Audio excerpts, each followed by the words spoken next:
Where does fear originate? Before understanding fear, we need to also understand what love is because there are two major or dominant emotions in this world. And everything else, all the emotion that we feel, comes under this, and that is love and fear. Fear shows up in our life as worry, doubt, concern, and other emotions as such. It can even come up as anger, jealousy, envy, resentment, and other such highly charged emotions. At first, it might appear that fear comes from the very thing that we are fearing, be it a threat or someone trying to physically harm us, or something the doctor has told us, or when we are sensing a loss and so on. The reality is, fear can't come from the outside of us. Fear is a feeling that comes from the within as a reaction to something on the outside, like a stimulus. That stimulus can and does change constantly. There is so much in the environment that is giving us those signals. And that generally means a concern about the loss of something in our social life or things, job, lifestyle, or relationship, reputation, title, or even material possessions.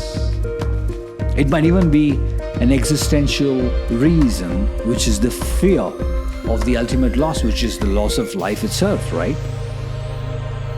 In short, the fear is generally triggered by undesired change of any kind.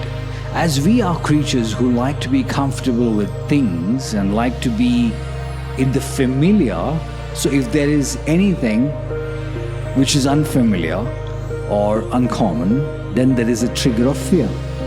Change can push us out onto the ledge of uncertainty with all the terrifying ramifications.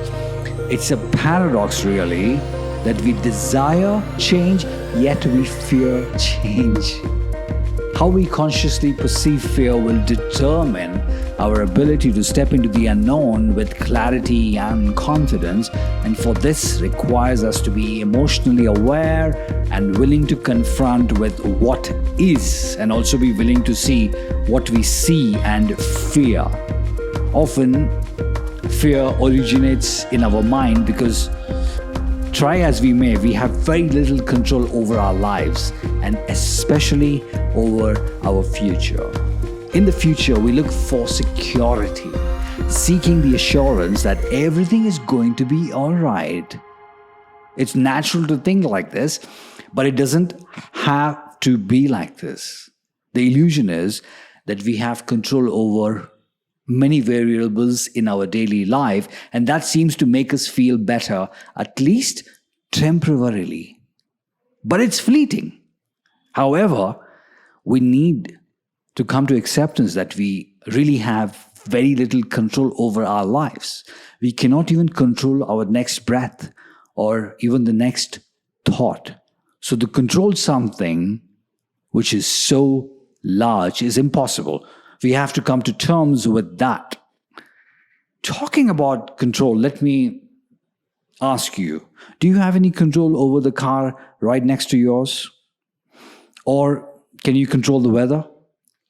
Can you control the wind?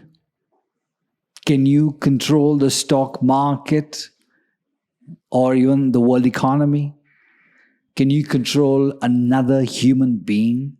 Can you control the natural aging process of our physical body?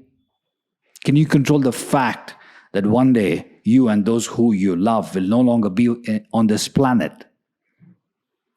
But obviously, you know the answers to all of this, yet we try so hard to be in control, and that illusion of control is where we fail and create a mess for ourselves. And also we waste a lot of time, energy, and power trying to control, which just depletes our energy. The only thing we have control over is our choice to either react mindlessly or respond consciously about what is in the current moment or in the current phase of our life. The point I'm really trying to make is not to feel powerless or helpless, but operating from a sense of being and surrender. By this, I don't mean being out of control of your actions and behavior, but rather letting go of the need to control the actions and behavior of other people, including their opinion of us. It also means understanding that we have no control over the future for what shouldn't happen tomorrow, but at the same time, it means developing of powerful trust and an inner knowing that everything will be all right. Sometimes we avoid seeing the truth and lies behind our fear because then we will have to deal with the reality which we are not ready for yet. However, there is something very empowering about turning and facing fear and shedding light onto it. I mean, once we are exposed to the light seems, the fear seems to lose its power to scare us. And thus, by doing this, we drag out the fear out of the darkness from the deep recesses of our minds into the light through courageous self-inquiry with logical and spiritual groundedness, and the energy that we have given to fear begins to diminish right before our eyes.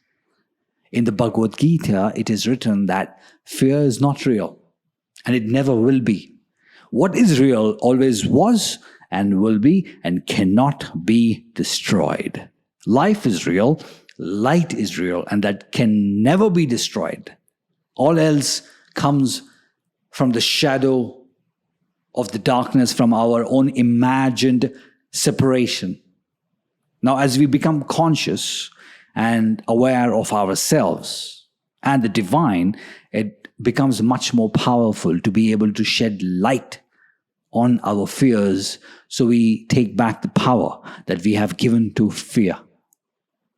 When fear ceases to scare us, we can then watch it disappear to nothing, which is where it came from. So let me tell you this. This doesn't mean that you will never experience fear.